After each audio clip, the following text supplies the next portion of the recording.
Whenever the laws of any state are broken, a duly authorized organization swings into action.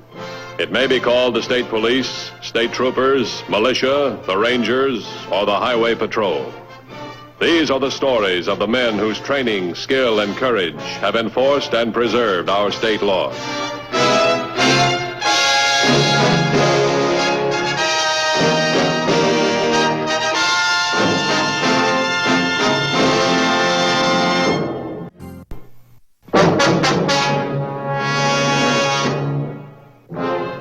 Like any law enforcement agency, the Highway Patrol encounters many unforeseen obstacles in apprehending the criminal who is at large and dangerous to a community and its citizens. Many times, it is the citizen himself who unwittingly aids the criminal in his flight from the law. Such was the case when, on October 7th, Irv Desmond, having been unsuccessful in his attempt at robbing a drugstore, killed a pharmacist. For 4 days, Desmond had eluded the patrol. Time and again, he had been tracked down. Time and again, he was able to avoid capture due to the unintentional help of a citizen. He had now been traced to the outskirts of the small farming community of Littleton, where Patrolman Norton had discovered the stolen car Desmond had abandoned.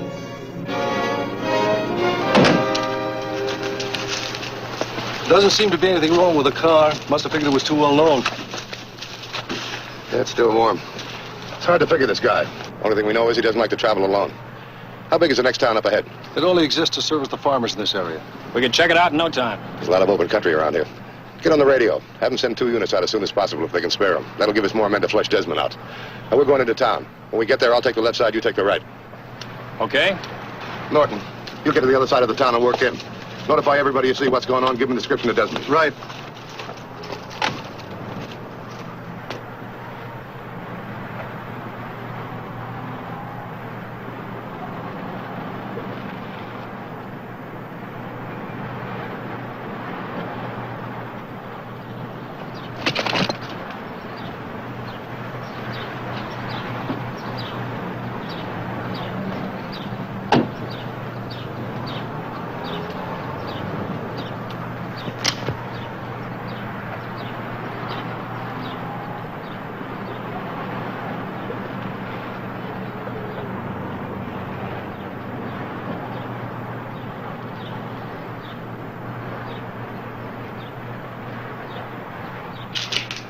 Good morning. I'm Matthews, Highway Patrol. I'm Henry Beckerly, and this is Sam and Ellie Wood. How do you do? Have some breakfast? No, thanks. We're looking for a man to kill a pharmacist over in Smithsville. We think he's in this area. Did you hear that, Ellie? A killer here in Littleton. Well, I declare. What makes you think he's in these parts, Mr. Matthews? Yeah, isn't anything around Littleton that would interest him? Well, we've been tracking him for quite a while. We lost him somewhere around here. What's his name? His name is Desmond. He's tall, good-looking fellow, about 35. You wouldn't take him for a killer at all. I saw a man this morning, Sam, as we came from the farm. No, that was the elderly boy. He's always traipsing over someplace and not coming back till the next day. Sure, that was the elderly boy, Ellie. I saw him myself. You know that my wife has seen that boy every day for the past 20 years and still don't recognize him. And you know what? When she sees her daughter's children today, she won't recognize them. But if we see that killer, Mr. Matthews will sure let you know. Thanks very much. We'd appreciate it. Now, all of you go about your business as usual. But please, be careful. Thanks again. Thank you, sir.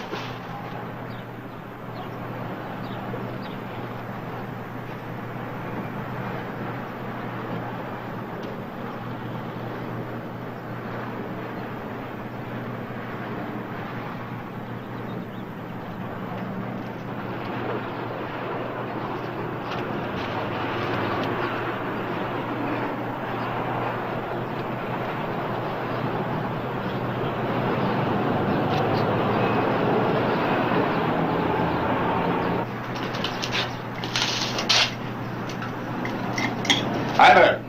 Hi. That patrol fellow stopped in here too, huh? Oh, yeah. I just got a ride this far from down south. First thing I know, when I get out of the car, why, this patrol fellow comes up and starts asking me and the driver some questions about a killer that's on the loose. Anybody seen him? No. He killed a man in Smittersville, but that's quite some distance away from here. He could have taken off in the other direction. Maybe so. I guess it's a pretty tough job tracking down these criminals. Now, you take that young fellow Matthews in here a while ago. Not the least bit excited, just as calm as anything. And the way he acted, they're not worried at all. They know they're going to get him. I hope so. Where are you from, young man? Southern part of the state, ma'am. On our way up to the city to get a job. You folks live around here? Yep, over 30 years. Better stay around a little longer. You might have some fireworks here in Littleton. Not likely, Henry. They have enough fireworks for the 3 grandchildren we have. I guess you're having that. My, Ellie, we gotta go. Henry, how much do we owe you? Oh, that'll be for 96 cents. You wouldn't know of anybody that's heading up toward the city this morning, would you?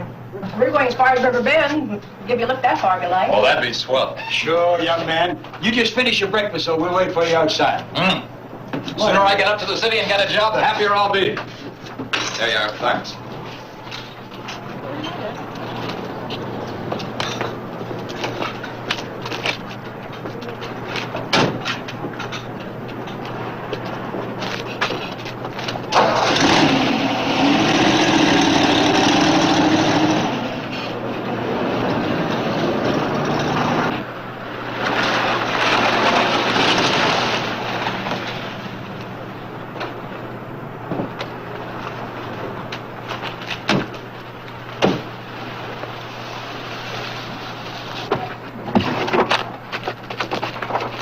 Find anything? No, sir. I checked with everybody I saw clear up to the cutoff. Not a sign of him. McWilliams or Fleming uncover anything?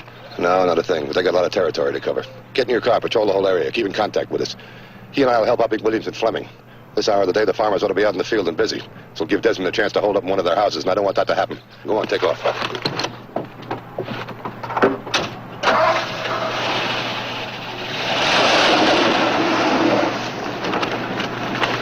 Somebody should have spotted Desmond by now. It's been about an hour since we've been to town. Let's check it again.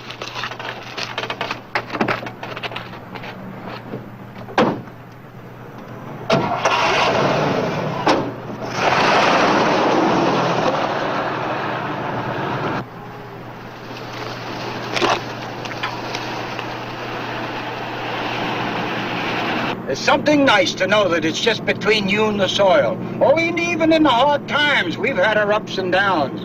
But the good Lord has been mighty good to us. Wouldn't you say, Ellie? Yes, Sam, but Mr. Williams might not be cut out to do farming. Isn't that the road to Medford intersecting up ahead there? Yes, it is. Well, maybe I'll take your advice, Mr. Brown. You see, the only farmer in our family is my uncle, and he lives up here in Medford. You know, while I'm in the area, I think I'll go in and talk to him. You people seem very happy. You make a farm and a good woman sound mighty fine. Well, you won't be sorry, my good fella. Yes, sir. And don't you worry, if you decide to farm, that good woman will come along soon enough. Well, it certainly has been wonderful meeting both of you. I can't begin to tell you how much I appreciate it. Oh, think nothing of it, son, and good luck to you. And if you're through Littleton sometime, you just look us up. You bet I will. Thanks, Mr. Brown. Thank you. Mrs. Brown?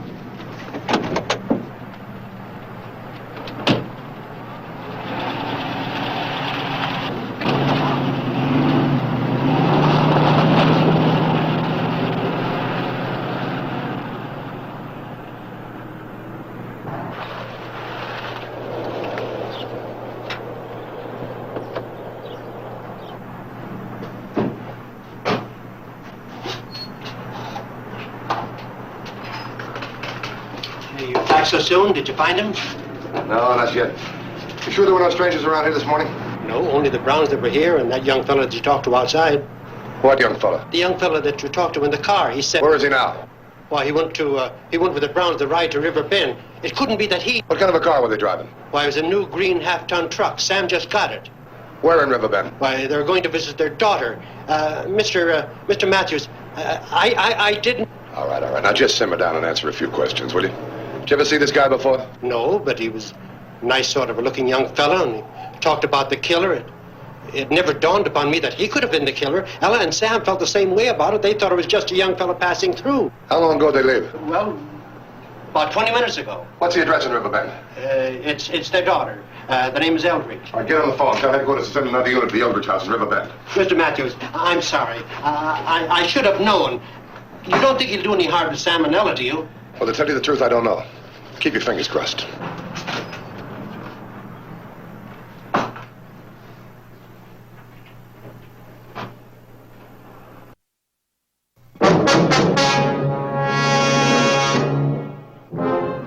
Herb Desmond had again slipped through a tight net the patrol had set for him.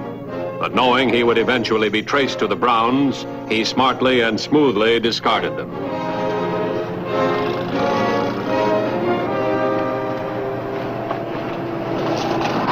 You in charge here? What? I said you in charge here. Yeah, what do you want? Well, I saw a sign back there. It said you need day laborers. You don't look much like a day laborer. I'll change your clothes and I will.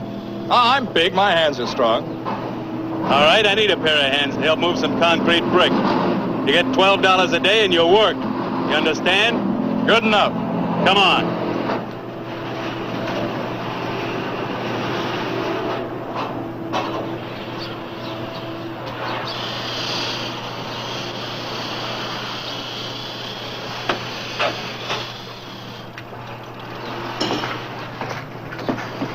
Have him fill out the papers and then get him some work clothes. This girl will take care of you. Then report to me. And get those reports typed. Nice guy. Would you fill this out, please?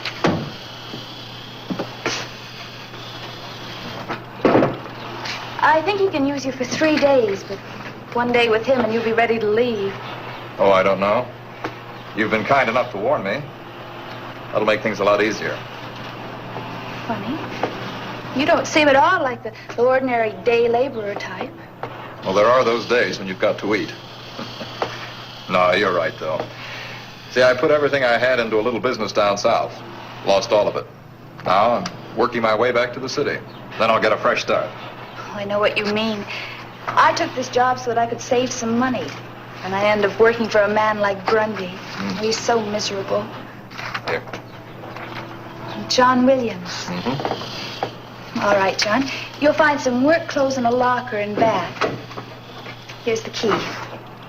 Thanks. Well, at least with you around, there'll be some pleasantness. Say, if you can provide the car, I can provide the lunch. All right. Good.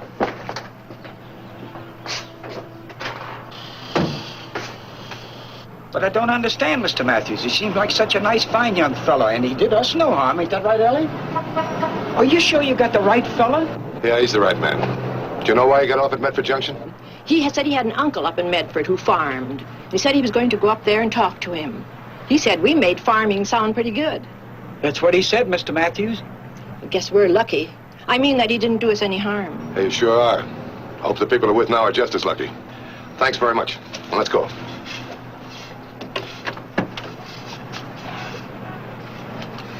$21.50 to 3822 and 3846. Go ahead, 2150. I'm proceeding to intersection. Highway 44 and Medford Road. 3822, stay on Medford Road to Medford. 3846, take opposite direction. Stay in contact. 10-4? 10-4.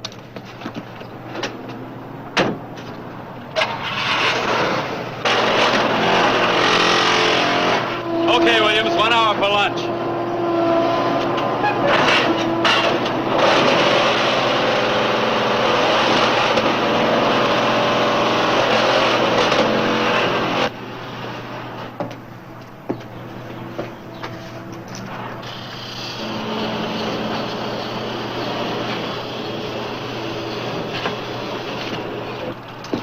Hi. Well, I look like a worker now, don't I? Oh, yes. How about our lunch? Well, I can't leave just yet until Mr. Grundy gets back. He watches the office during lunch hour. Oh? Good. Well, that'll give me a chance to change my clothes and freshen up a bit. Where's your car? I'll meet you there. It's the brown convertible just in back of the office. Good.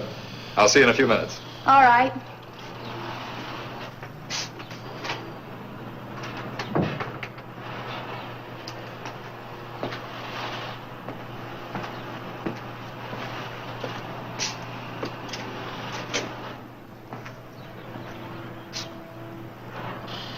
Did you get those reports typed up yet? No, sir. We'll get them typed up as soon as you get back from lunch. Yes, Mr. Grundy. I will.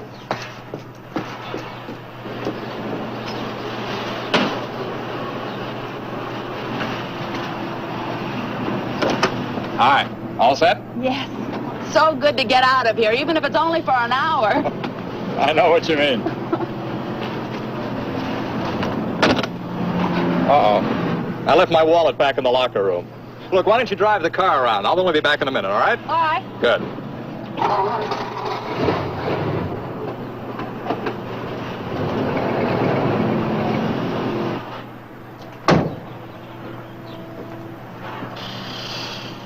What do you want, Williams? Okay, Mr. Big Guy. Stop eating long enough to open that safe. Just who do you think you're... Come on, don't give me any of your lip. Open that safe before I blow a hole in your stomach as big as the one in your head. Come on, move!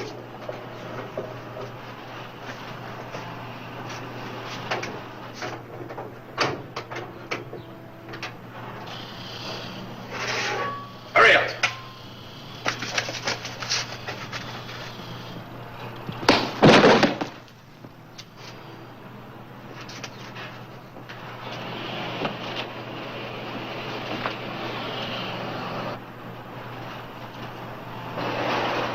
Hi. Sorry to keep you waiting. Little restaurant down the street. What do we say we eat down there? All right. Good.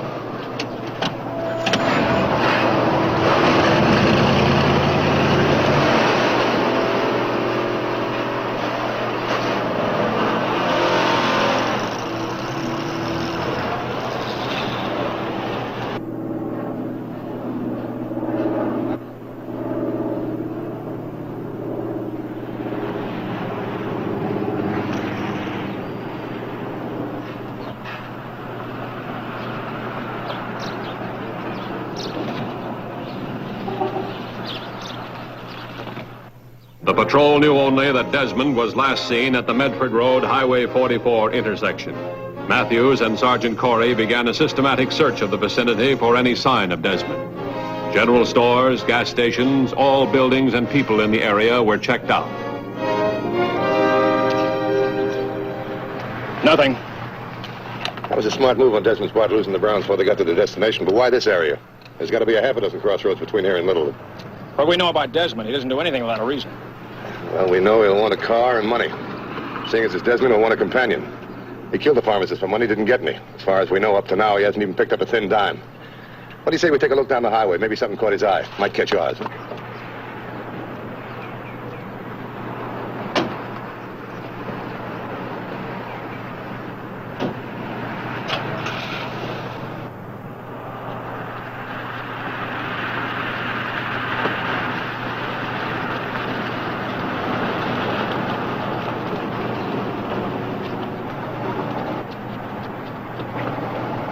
This might be it. Could give him everything he needs.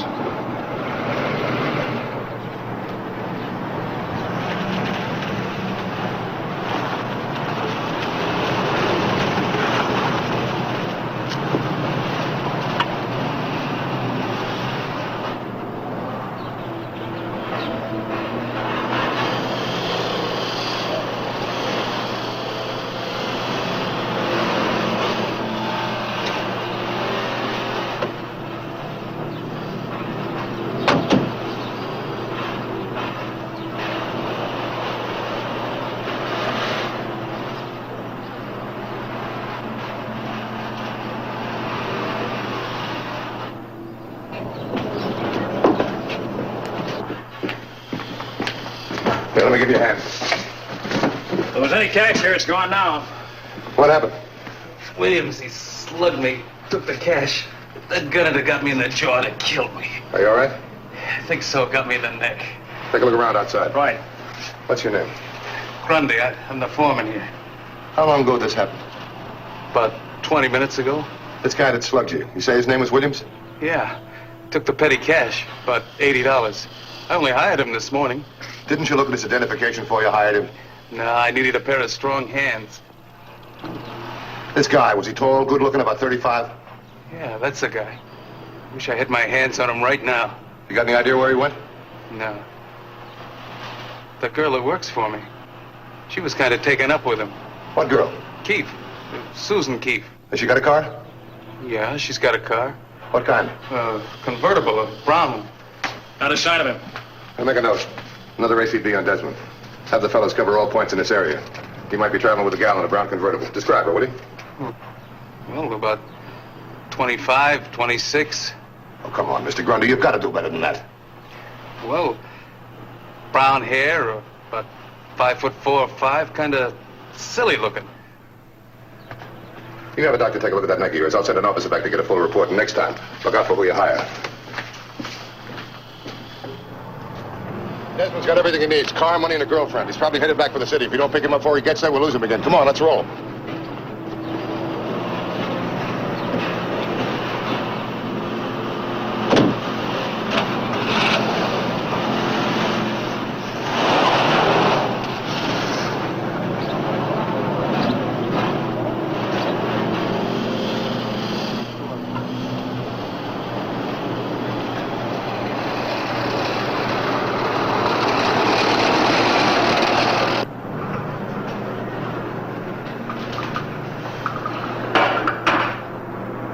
Thank you.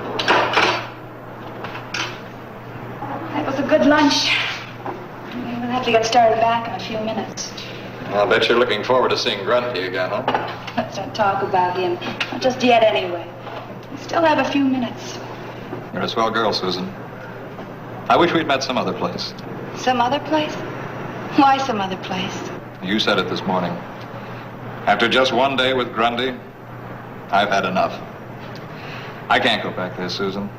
It isn't worth $12 a day to put up with that man. No, I'd be better off in the city, taking my chances until I get back on my feet again. But you need the money, John. $12? Sure. It'd take care of me for a couple of days, but I'd rather starve than put up with Grundy. The only trouble is, well, you've been awfully nice to me, Susan. Well, I don't even like the idea of your working for him. You know, you'd be better off in the city, too. But you're an intelligent girl, Susan. Why, you wouldn't have any trouble at all getting a job. And with nice people. Why don't you come with me, Susan? Come on, I have friends. Won't you come with me? Oh, I'd like to, John. But I can't just leave my job without giving some kind of a notice or something.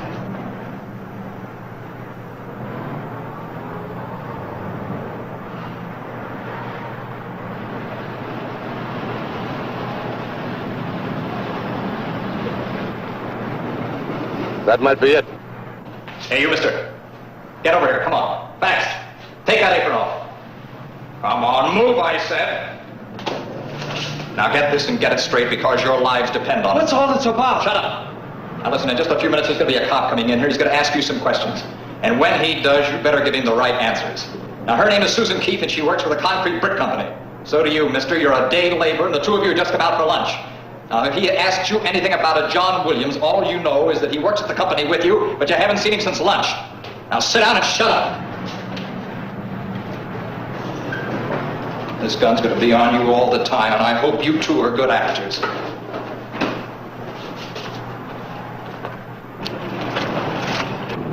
This is it, all right. Registered as Susan Keith. We can't be sure the gal's with him. I'll go in the front way. You go in the back. Keep me covered.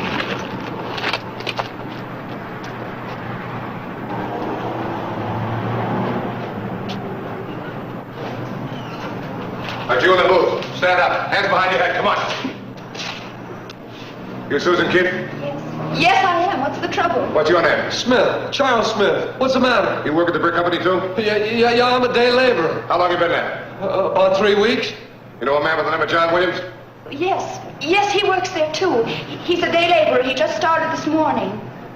All right, you can put your hands down. When's the last time you saw him? Just before we came to lunch. You haven't seen him since? All right, thanks very much. You can sit down now. All right, Johnson, take it.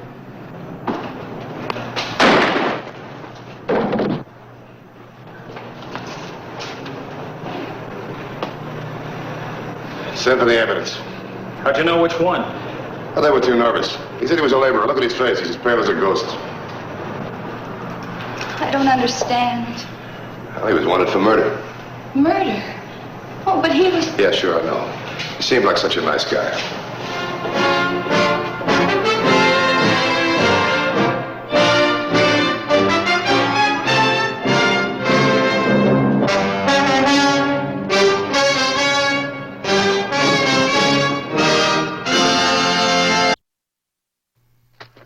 Next week's Highway Patrol story is a very unusual one. I hope you'll be with us. Until then, remember, it isn't the car that kills, it's the driver. This is Broderick Crawford saying, see you next week.